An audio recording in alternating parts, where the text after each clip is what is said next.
अब हमें आस होने लगी है कि तुम शीघ्र अतिशीघ्र शिवगढ़ जाकर राजकुमारी किशोरी का संदेश सुरक्षित हमारे पास ले आओगे। हमारा पत्र केवल युवराज इंद्रजीत के हाथों में ही पहुंचना चाहिए। तो बात यहाँ तक जा पहुंची है। राजकुमारी के प्रेम ने विजयगढ़ के महल पर भी दस्तक देनी आरंभ कर दी है। यदि आप इसे विद्रोह समझ रही हैं, तो हम विद्रोही बन चुके हैं। यदि राजकुमारी किशोरी और हमारे बीच में कोई भी आया, तो हम उसका डटकर विरोध करेंगे।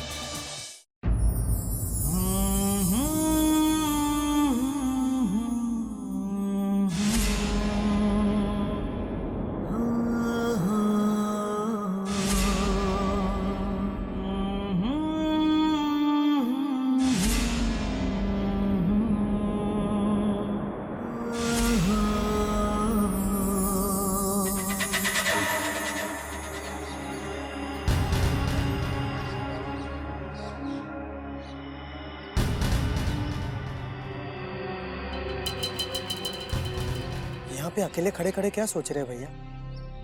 चलिए महल चलते हैं। तुम सब लोग क्यों हमारे पीछे पड़े हो? अकेला छोड़ दो हमें। पद्मिनी जी के पश्चात तुम भी हमें दुखी करने चले आए। चले जाओ यहाँ से, चले जाओ। नहीं जाएंगे हम। केवल एक युवती के मोह ने आपको अचानक अपनों से इतना पराया कैसे कर दिया भैया? क्या आप समस्त अपनों को भूल चुके हो? बाबा रुद्रनाथ के पश्चात आपने पद्मिनी जी को भी रुष्ट कर दिया, जो आपको ये समाचार देने आई थी कि हमारी माताश्री की हालत और बुरी हो चुकी है, और आपको समझाने आई थी। यदि संसार भी हमसे रुष्ट हो जाए तो हमें कोई चिंता नहीं राज आनंद, क्योंकि किशोरी के सिवा किसी ने हमारी सुध तक नहीं ली। जिस किशोरी के कारण हम अपने प्राण बचाकर आने में सफल रहे, उसी किशोरी को हमसे अलग करने का षड्यंत्र किया जा रहा है, जबकि हमारे माता पिता, उन्होंने तो हमारी सुध तक नहीं ली। ये उनकी व्यवस्था है भैया, क्योंकि हमारी याद में माताश्री मृत्यु शैया पर पहुंच गई थी, इसलिए उनसे अब तक ये छुपाया गया है कि हमारे नानाश्री की मृत्यु हो चुकी है। और यही कारण है कि पिताश्री भी किसी न किसी बहाने से उन्हें विजयगढ़ आने से रोक रहे हैं, ताकि उन्हें यह पता ना चले कि उनके पिताश्री अब इस दुनिया में नहीं रहे।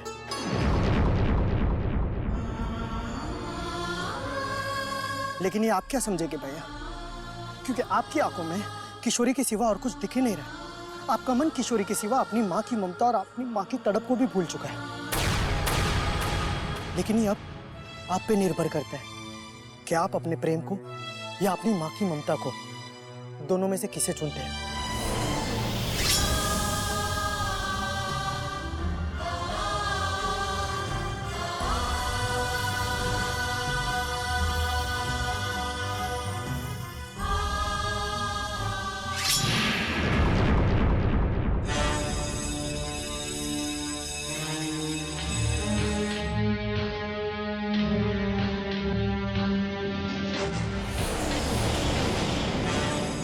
प्रणाम महारानी जी, आपने मुझे याद किया?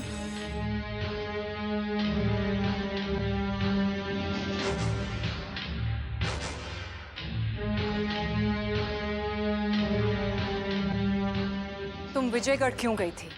पता नहीं महारानी जी को मेरे विजयगढ़ जाने का पता कैसे चल गया। असत्य बोलने के सिवा मेरे पास अब कोई मार्ग नहीं बचा है।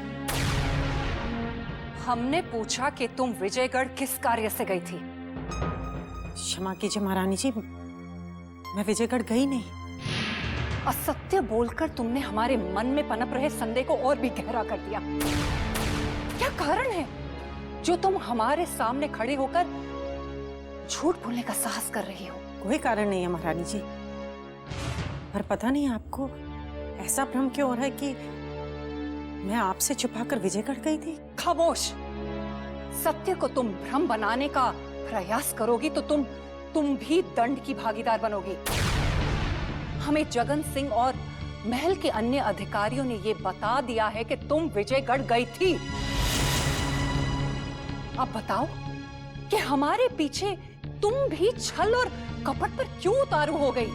महारानी जी, मैं आपके साथ कभी छल कपट कर ही नहीं सकती। जिसने भी आपको बताया है कि मैं विजयगढ़ गई थी, वो सत्य नहीं है। सत्य और असत्य का निर्णय तो अब महाराज ही लेंगे। हम अभी महाराज से जाकर बात करते हैं। और अगर तुम्हारा कहा असत्य हुआ तो तुम भारी दंड की भागीदार बनोगी।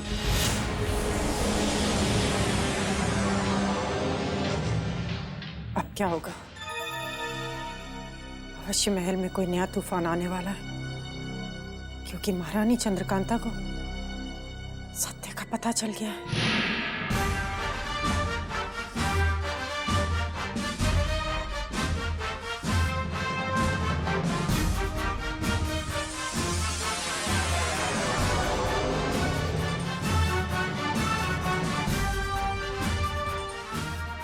4 दिन के लिए हम अस्वस्थ क्या हो गए? महल के सारे कर्मचारी षड्यंत्र रचने में व्यस्त हो गए। कौन है वो षड्यंत्रकारी? हम तत्काल उसे मृत्यु दंड देंगे। पद्मनी। हमें प्रथम षड्यंत्रकारी पद्मनी ही लगती है महाराज, क्योंकि आज उसकी आंखों में हमने झलकता हुआ जो असत्य देखा, उसे छुपाने का वो पूरा प्रयास कर रही थी, किंतु रानी चंद्रकांता के सामने वो असफल रही। अवश्य रानी चंद्रकांता को पद्मनी के विजयगढ़ जाने का पता चल गया है। लगता है आपको दृष्टि भ्रम हो गया है रानी चंद्रकांता, क्योंकि पद्मनी अपना बलिदान दे सकती है, परंतु हमारे विरुद्ध षड्यंत्र नहीं रच सकती। तो हम क्या मूर्ख हैं जो पद्मनी को षड्यंत्रकारी समझ बैठे? ये मत भूलिएगा कि सियासत की पहली सीढ़ी आपने हमारा हाथ थाम के चढ़ी थी, और विजयगढ़ के सिंहासन पर आप और हम साथ साथ विराजमान हुए थे। जानते हैं, हम जानते हैं महारानी चंद्रकांता कि आप आज भी सुंदरता और बुद्धिमानी का वो संगम है जिसकी प्रशंसा शत्रु भी करते हैं। सियासत के बिसात में आपको कोई चुनौती नहीं दे सकता, तो फिर भला हम इस सत्य को कैसे भूल सकते हैं? हमें आपकी झूठी प्रशंसा नहीं, बल्कि इस बात का उत्तर चाहिए कि हमसे छुपाकर पद्मनी को विजयगढ़ क्यों भेज दिया गया था।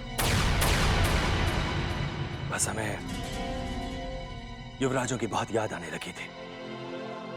उनकी कुशलता जानने के लिए हम ही ने पद्मनी को विजयगढ़ भेजा था। एक मां से बढ़कर किसी और के दिल में क्या ममता हो सकती है महाराज? क्यों आप हमें झूठ का सहारा लेकर बहलाने की चेष्टा कर रहे हैं? सत्य बताइए महाराज, अन्यथा हमारा आपसे विश्वास उठ जाएगा। नियति ने फिर हमें कैसे भंवर में फंसा दिया। सत्य बोल दिया तो महारानी को खोना पड़ेगा, और महारानी को खोकर हम कैसे जीवित रह सकते हैं? अब क्रोध का सहारा लिए बिना महारानी को शांत नहीं किया जा सकता। आपके मन में छुपी दुविधा को हमने आपकी आंखों में पढ़ लिया है महाराज।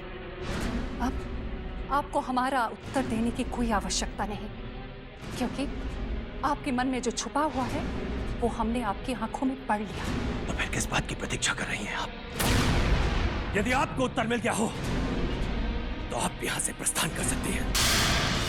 और हाँ, प्रस्थान करने से पहले यह भी सुनती चाहिए कि कभी कभी एक झूठ भी सत्य से ज्यादा महान बन जाता है। और जिस बात का पता आपको आज नहीं, परंतु कल अवश्य चलेगा। अपने झूठ को छुपाने के लिए आप सत्य को झूठा और छोटा ना बनाएं। आज हमें पहली बार पता लगा है कि जिसे हम सत्य का राजा मानकर पूजा करते थे, वो हमारी एक बहुत बड़ी भूल थी।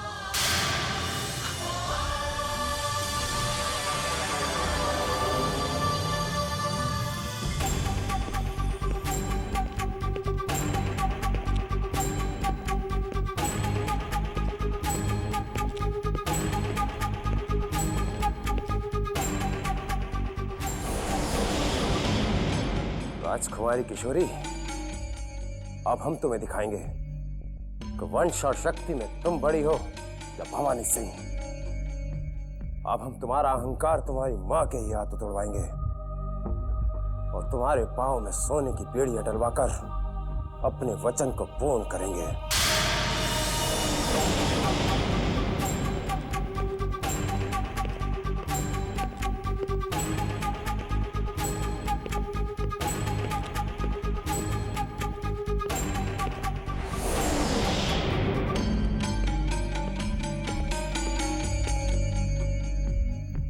प्रणाम महारानी। शीघ्र बताओ, हमसे बार बार मिलने के लिए समय क्यों मांग रहे थे?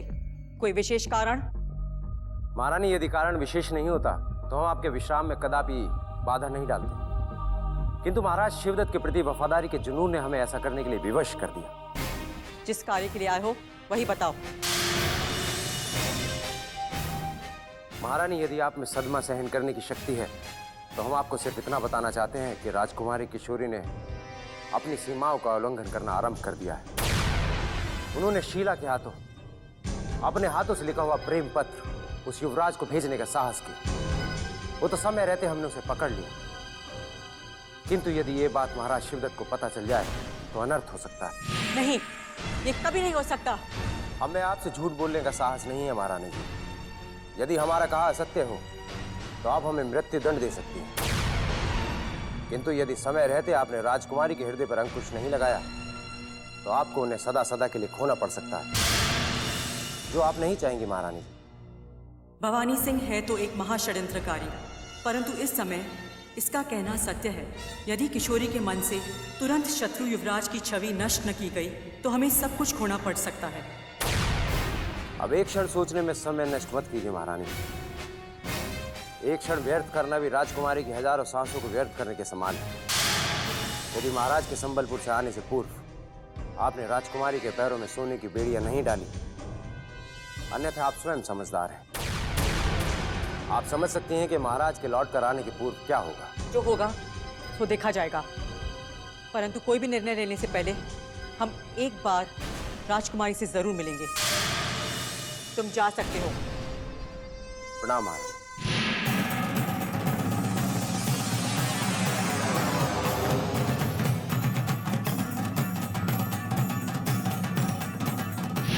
पत्र छीनकर भवानी सिंह ने मेरे पैरों में बेड़ियां डाल दी थी संज्ञा, वरना मैं तो अभी तक विजयगढ़ पहुंचकर राजकुमारी जी का संदेश युवराज इंद्रजीत सिंह तक पहुंचा भी चुकी होती।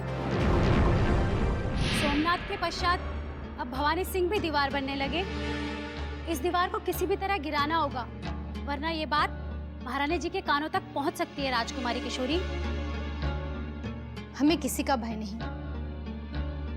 अब माताश्री तो क्या, पिताश्री भी हमारे मिलन को नहीं रोक सकते, क्योंकि चुनारगढ़ के युवराज के साथ हमारा जन्म जन्म का नाता है। किशोरी, प्रणाम महारानी जी। दूर हो जाओ हमारी दृष्टि से। यदि युवराज तक कोई भी संदेश पहुंचाने की कोशिश की तो आप लोगों को दीवारों में चुनवा दिया जाएगा। चले जाओ यहाँ से।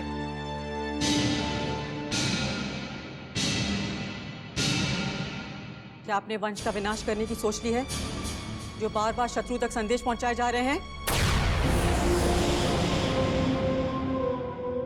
जब कोई अपना अचानक आंखों से दूर चला जाता है तो संदेश पहुंचाने के सिवा जीने का और सहारा नहीं बचता माताश्री।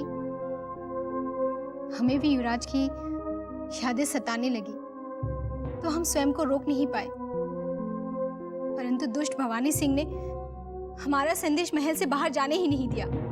यदि दोबारा इस भूल को दोहराने की कोशिश की तो तुम्हारे संदेश की तरह तुम्हें भी इस महल से बाहर नहीं जाने दिया जाएगा। भूल जाओ चुनारगढ़ के युवराज को, जिसे तुम ना इस जन्म में प्राप्त कर सकोगी ना और किसी जन्म में। अब इन्हें भूल पाना असंभव है माताश्री। आप चाहे हमें महल के 4 दीवारी में बंदी बना दे या कारागार में डाल दे, हम सदा के लिए इनके हो चुके हैं और वो हमारे। अब तुम्हारी आजादी पर अंकुश लगाने के सिवाय हमारे पास कोई चारा नहीं। इस महल की 4 दीवारों के बाहर झांकने की अनुमति भी नहीं देंगे हम तुम्हें सोने के पिंजरे में इस तरह कैद करके रखेंगे, तुम कभी उड़ा नहीं बढ़ सकोगी। राजकुमार इंद्रजीत सिंह तो क्या, उसकी परछाई तक नहीं देख सकती।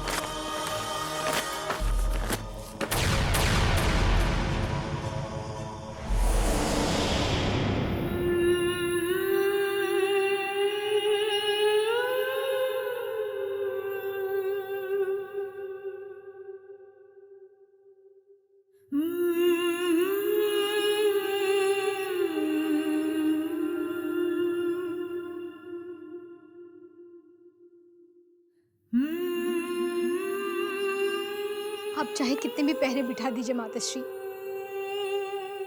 पर अब हमें रोक पाना आसान नहीं। भवानी सिंह और सोमनाथ ने भी आपकी तरह हमारे राहों में कांटे बिछा दिए हैं, पर हम उन कांटों पर भी चल के दिखा देंगे।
संदेश मिलते ही हम तुरंत चले आए, परंतु हमें यह समझ में नहीं आ रहा कि इतने वीराने में हमें क्यों बुलाया है। यहां बुलाने का कारण क्या है भवानी सिंह?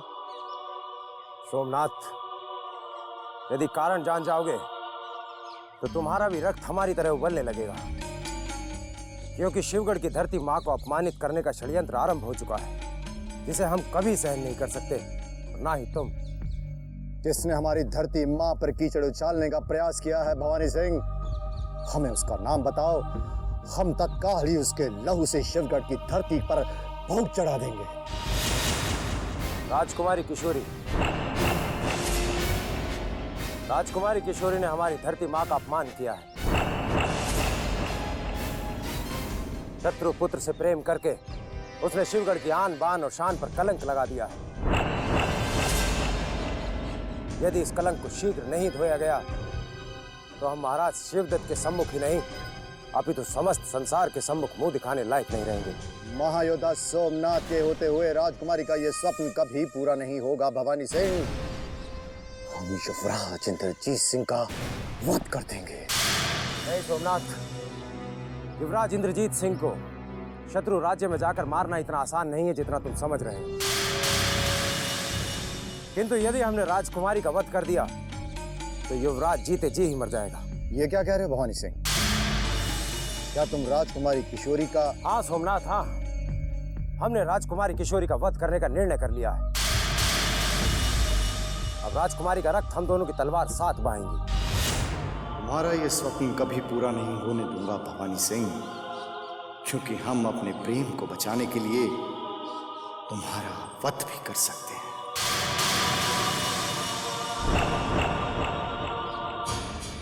अधिक सोचकर समय व्यर्थ मत करो सोमनाथ, क्योंकि पानी सर से ऊपर जा चुका है। यदि समय रहते हमने कुछ नहीं किया तो शिवगढ़ का भविष्य अंधकार में मिल जाएगा, क्योंकि राजकुमारी शत्रु युवराज के प्रेम में अपनी विवेक और बुद्धि दोनों ही खो चुकी है। ठीक कह रहे हो भवानी सिंह, परंतु कोई निर्णय लेने से पहले महारानी कलावती को आगाह करना अति आवश्यक होगा। महारानी को आगाह हम कर चुके हैं सोमनाथ, किंतु संतान के मोह ने महारानी के हाथ बांध दिए हैं। इसलिए तत्काल बिना किसी को बताए हमें राजकुमारी का शीश काटकर मां काली के चरणों में चढ़ाना होगा। बताओ क्या निर्णय है तुम्हारा? ठीक है, हम तुम्हारे साथ हैं, परंतु हमें सोचने के लिए कुछ समय चाहिए।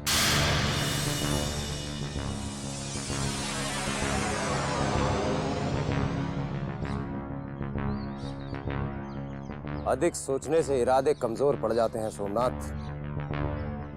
यदि तुमने अधिक समय व्यर्थ किया तो ये पवित्र कार्य भवानी सिंह को अकेले करना होगा।